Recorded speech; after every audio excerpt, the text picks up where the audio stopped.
Virginia High Bearcats. Bearcats with the first victory of the season. Emory is going with the upset specials tonight. All right, Richlands is at Lebanon in a game. I think they're going to start the clock here in just a minute. Richlands beat Lebanon 52-18 last year. It was 52-0 in the third quarter in that game. However, Richlands, they played Graham extremely well. Richlands is playing better the second half of the season. Levi Force has got 60 points for Richlands. Chris, it's not going to be close. I got it 48-0. I'm glad Gay City played Richlands when they did, because I think potentially it could be a different outcome now, because they really are playing some good ball. I agree. I think Richlands will probably run away with this one. Emory, Richlands Blue Tornadoes or the Lebanon Pioneers? Richlands big, as they call them. So, of course, we got the parents lined up there. Chris, do you want to hit a few of those in the crowd? I can wander over and give it a try. We'll see if we can stretch it out this far. As got some people crossing the line right now. Really quick.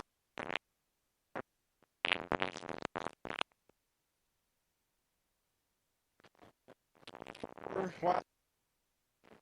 14. 24-14. Joe, are we still coming in over there? Because now I'm about 30 feet away. Looks like we're still good. Everybody keeps running away from me, though. Or they're busy working. So I'll just turn it back over to you for now. Nothing like live radio here. But again, want to say thank you to everybody that has stopped by. And again, we want to say thank you to the Big Blue Boosters for all they do for our community. All right, really quick, Hurley and Auburn, again, 2 tough losses in a row, including that triple overtime loss to Honaker. Then, of course, they were upset last week to Holston. Auburn at Hurley. I think Hurley, I think they get the win tonight. Again, this group, Auburn Eagles 4-5. Anytime they go to the Cliff, though, it's going to be tough. Matt Blankenship, he's at 952 yards. I think he gets over 1,000, and I think that they roll 24-20. Grundy is at Tazewell. Again, 2 of these teams, Tazewell here in the playoff contention. Grundy knocked off Tazewell last year, but this is a different Tazewell team. Jameer Blevins, who's currently at Graham, passed for 219 yards in that game last year. And despite an assortment of injuries, Tazewell has accumulated a big surge here in the second half of the season. Tazewell, I think, wins going away 34-21. All right, Joe, got somebody else here. Sir, what's your name? My name's Terry McDavid. And when did you graduate? I graduated back in 2012. Okay, what position did you play? I played defensive end whenever I started my senior year. I was number 85. I was a junior whenever we won state back in 2010. Well, I noticed your big ring you got on there. That's pretty impressive looking. So give us a prediction for tonight. Let's see tonight. I'm going to say it'll end up being, I'll say 28-31 Gate City. 31-28. That's really the first close prediction we've had tonight. Something's telling me he may not be too far off. Well, and, something we're going to talk about a little bit more later. Have you taken a look at the field? It's took some water, and it's took, for the first time this year, it's going to probably be playing on a wet track. But anyway, Emory, we didn't get back to you, buddy. The Grundy Golden Wave or the Tazewell Bulldogs? Who do you think? I'm going to go with Tazewell. Go Bulldogs. Going with Tazewell. Niceness. All right. So as we keep on going through, Holston is at Eastside. This is a toss-up game. It's between the 6 and 7 seeds in the playoffs when it comes to the 1D division. Winner advances. The winner secures a spot. For the loser, they're on the outside looking in. Again, Holston knocked off Hurley last week, and they played extremely well.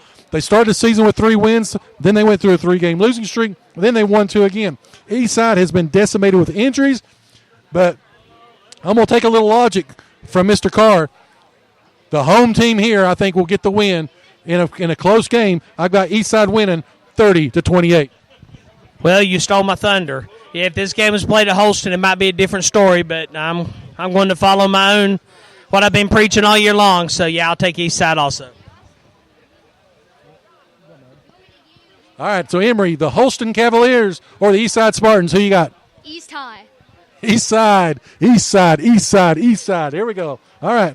I think he's going to go for the East High Wildcats as well from High School Musical. All right. Northwood at Honaker.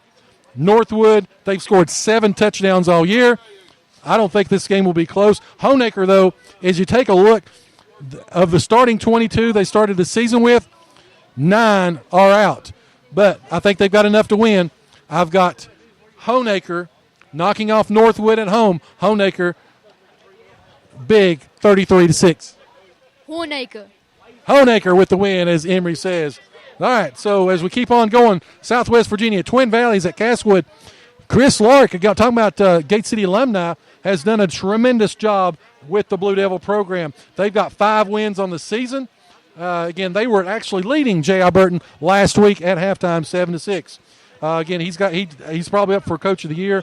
I think that, again, Twin Valley just doesn't have what it takes. Castlewood and Chris Lark, they get the big win. They go to 6 wins on the season, 35-15. Joe, I'm starting to feel like I'm back in high school. I've just tried to ask some women to come up, and I got rejected. So I'm going to keep working the crowd and see what I can find. And your wife, wherever she's at, is a sigh of relief at the Carr household. All right, Emory, Castlewood, which is one big. Twin Valley, what do you think, bud? Castlewood. Castlewood, the call is for Emory as Mr. Carr's grabbing somebody. All right, sir. Looks like you like shrimp. Tell us your name and give us a prediction for the game. I'm Ethan Kilgore. Gate City's going to win. We're going to break we're facing Wise today. We're going to break Wise's shins. Okay.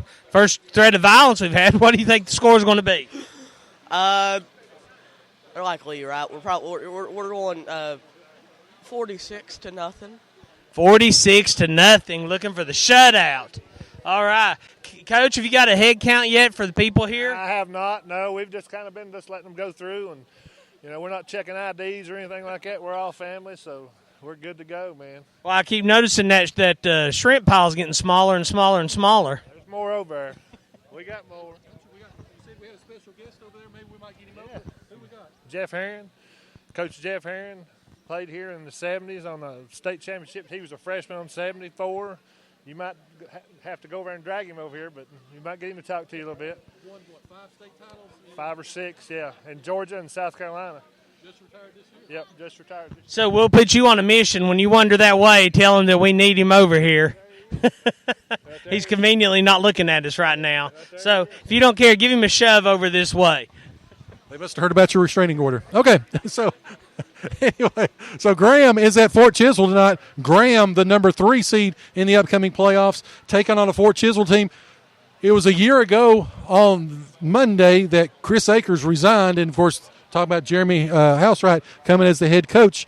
Of course, that just happened 1 year ago. He is now the head coach at Fort Chiswell, but I think Coach Akers is going to be running into a buzzsaw. Graham playing extremely well. Again, give Graham the win, 49-7. I was surprised at how well Graham took care of Richlands. And Fort Chiswell's not Richlands. So, yeah, I think this one has the potential to get ugly quickly. Emory, you think Graham rolling takes care of Fort Chiswell? Yes. Dynamite drop in by the man, the myth. He's not the legend, though, because, again, Mr. Carr's got that. He's we're about to throw down right out here in the end zone. Here we go. Talking about Mountain 7 district action, Union is at Abingdon. Abingdon won this ball game last year. Abingdon rushed for 227 yards and took advantage of 5 fumbles in that game. In that ball game, it was, again, Abingdon early, Abingdon often. But this year, it's a little bit different story. Abingdon comes into this game. Again, they've suffered some injuries. They have, again, running back Mikhail Hunsell and quarterback Jordan Booth have been their bright spots. However, talking about that rushing attack of Abingdon, Martin Lucas, that we saw here in week 2, is out for the season with a broken foot. So Abingdon without their best running back. Union 2 weeks ago was upset by this Wise Central team.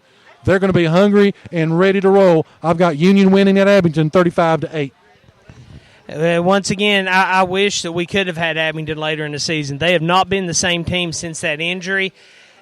My spidey sense again's tingling on this one, though. They're due to put a game together. I think I took Union in the picks, but something's telling me Abington's going to have something for them tonight. So, all right. Emory, Union is at Abington. Who you got? I'm going to go with Union. Go Bears. The Bears again. Right now, the Bears are the number 2 seed. A win tonight would propel them and lock in the number 2 seed for them going into the playoffs. If we stay at 7, that would be the first round opponent for the Blue Devils. As we've got people coming in and out, but we'll go on with Ridgeview is at Pikeville, Kentucky. Pikeville is 9-0. However, they are the 1A schools in the state of Kentucky, so they're not as big. But they're number 1. They played extremely well. They've won by an average of 31-10.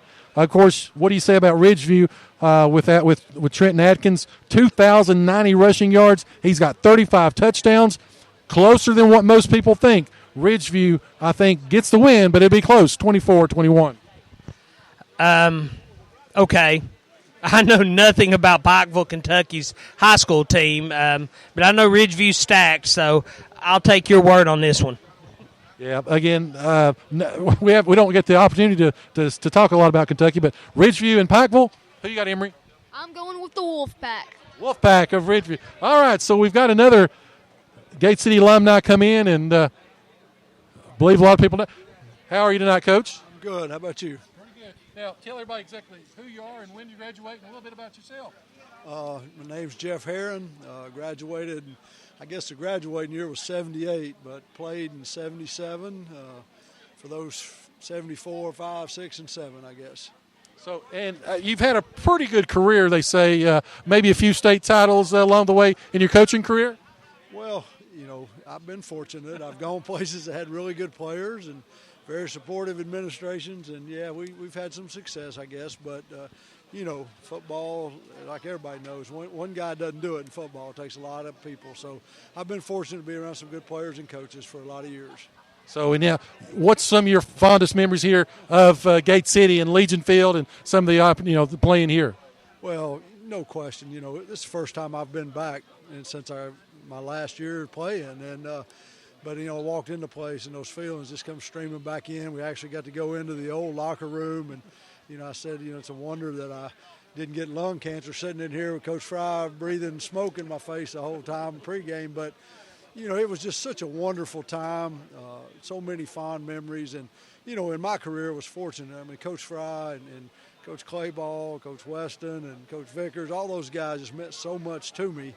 And, I tried to emulate Coach Fry throughout my career. And the things that he taught us, Coach Russick taught us, to play great defense, you run the ball, and you have good special teams. And, I'm probably threw less passes than anybody in the state of Georgia history, but, I learned that from Coach Fry, and it held true for a lot of years. Coach Fred Self, I played at Emory and Henry. His ideology was the perfect game, no passes, no punts, no penalties. And so that's the way to play. Of course, like I said, you were here in the 70s. Of course, now you were coaching in Georgia. Did you coach there all your career? Is that correct? Well, I did. I started out after I graduated from Emory. I went to Tennessee Tech as a graduate assistant, and then at that point I went to Georgia. I was an assistant for 5 years and a head coach for 29. And then I retired once, and I went to South Carolina, and I'm actually living in Anderson, South Carolina now, living on Lake Hartwell. And so the last 2 years I had coached there at T.L. Hanna, the School of Radio, by the way, if you remember the movie. And then this spring just kind of thought I'd give this retirement a try for real. And we've done some traveling, my wife and I, and, enjoying the grandkids, stuff like that.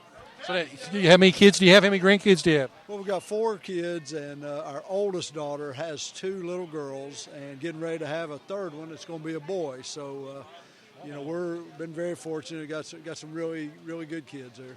So now traveling, any other plans in retirement, maybe coming back and helping out Big Blue here?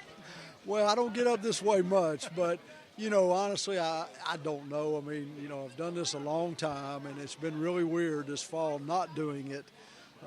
So I'm not going to, I've never put say I'm definitely going to do this, definitely going to do that. I'll let the good Lord tell me what I need to do. And, who knows? I may be traveling next fall. I may be coaching somewhere. But, for now, I'm enjoying what I'm doing. And, I've never been able to do stuff like this. I've always been busy on Friday night. So getting an opportunity to come and see some games and be back here, it's really, really special. So any opportunity we can get a headset on you tonight and